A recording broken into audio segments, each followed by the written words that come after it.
पुरुषोत्तम योग का वर्णन। उत्क्रामनंतम स्थितम वापि भुञ्जानं वा गुणान्वितम विमूढ़ानां पश्यन्ति पश्यन्ति ज्ञान चक्षुषा। भगवान कहते हैं कि मैंने मनुष्य को सब प्रकार की सामग्री उपलब्ध करा दिया। संसार की ऐसी कोई चीजें नहीं है जो मनुष्य के पास ना।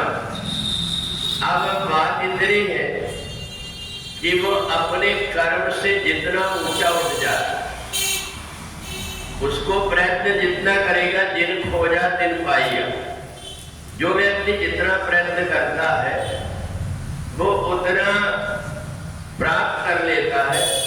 फिर हमें देख करके लगता है इस व्यक्ति के पास में ऐसा क्या है जो ये दिनों दिन ये आगे परमात्मा की तरफ बढ़ते जा रहा है और हम पीछे रहते जा रहे हैं। तो पता लगेगा कि उसने शुद्ध अंतःकरण से परमात्मा की भक्ति से जुड़ गया। वैसे व्यक्ति कर्म तो सब करते हैं, परंतु जिस व्यक्ति का जहां कोई स्वार्थ रहता है वहां वो कर्म कोई दूसरे ढंग से करता है, बाहर का दिखावा ज्यादा करता है। वास्तविकता तब समझ में आती है जबकि जीवात्मा बिना स्वार्थ के कोई कार्य करता है।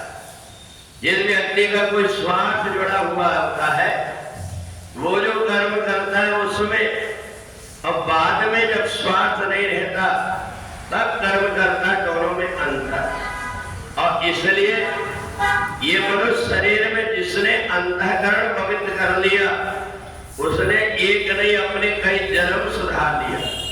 एक जन्म में उसने अभ्यास किया। ये अच्छे कर्म का अभ्यास किसी जन्म में कभी मिटते ही नहीं। इसलिए एक ऐसे रेखा वो व्यक्ति खींच देता मनुष्य शरीर में कि जब वो अच्छे कर्म जितने करता है वो अपने साथ में दूसरे शरीर में भी ले जा लेता है। कैसे ले जा लेता है? जैसे कि वायु अपने साथ में दुर्गंध और सुगंध, जहां कहीं आसपास में दुर्गंध होती तो दुर्गंध ले आती है, सुगंध रहती तो सुगंध ले आती है।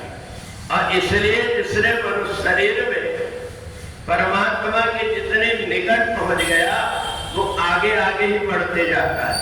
और इसलिए कई व्यक्ति बचपन से विचित्र दिखाई देते हैं।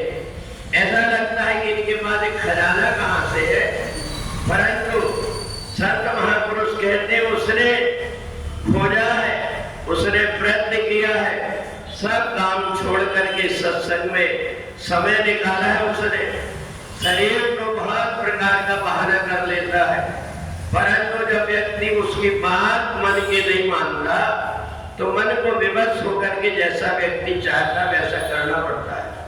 सुबह से हर व्यक्ति को नींद बड़ी प्यारी रहती, परंतु जिसकी परमात्मा से लगन लगी हुई है उसका हृदय बार बार कहता है कि तेरे को अभी जो मौका मिल रहा है ये बाद में नहीं मिल पाएगा, इसलिए अभी ही कर ले।